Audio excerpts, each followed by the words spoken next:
And I tried hard to be proud of my service, but all I could feel was shame. And racism could no longer mask the reality of the occupation. These were people, these were human beings.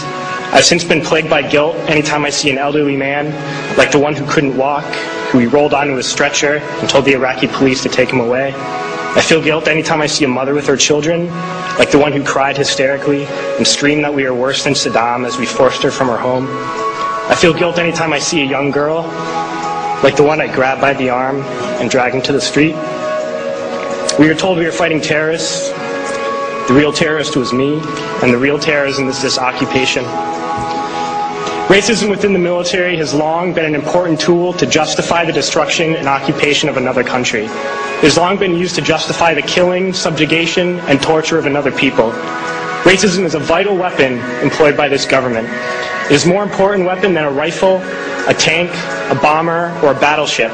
It is more destructive than an artillery shell, or a bunker buster, or a Tomahawk missile. While all those weapons are created and owned by this government, they are harmless without people willing to use them. Those who send us to war do not have to pull a trigger or lob a mortar round. They do not have to fight the war, they merely have to sell the war. They need a public who is willing to send their soldiers into harm's way. They need soldiers who are willing to kill and be killed without question. They can spend millions on a single bomb, but that bomb only becomes a weapon when the ranks of the military are willing to follow orders to use it. They can send every last soldier anywhere on earth, but there will only be a war if soldiers are willing to fight. And the ruling class, the billionaires who profit from human suffering, care only about expanding their wealth, controlling the world economy.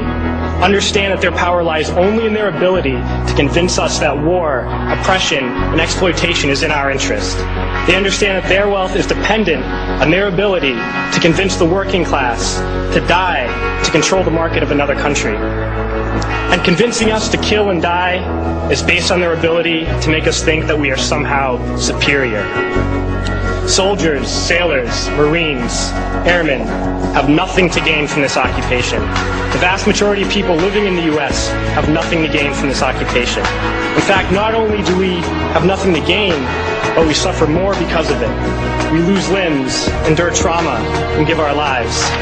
Our families have to watch flag-draped coffins lowered into the earth. Millions in this country without health care, jobs, or access to education must watch this government squander over $450 million a day on this occupation.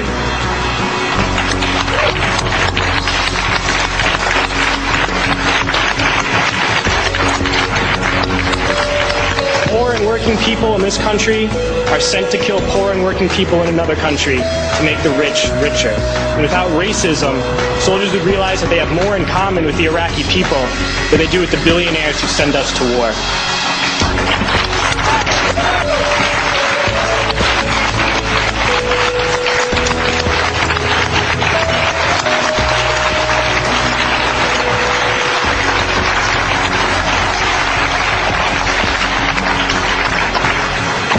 I threw families onto the street in Iraq, only to come home and find families thrown onto the street in this country, in this tragic and unnecessary foreclosure crisis. We need to wake up and realize that our real enemies are not in some distant land. They're not people whose names we don't know and cultures we don't understand. The enemy is people we know very well and people we can identify. The enemy is a system that wages war when it's profitable. The enemy is the CEOs who lay us off from our jobs when it's profitable. It's the insurance companies who deny us health care when it's profitable. It's the banks who take away our homes when it's profitable. Our enemy is not 5,000 miles away. They are right here at home. If we organize and fight with our sisters and brothers, we can stop this war, we can stop this government, and we can create a better world.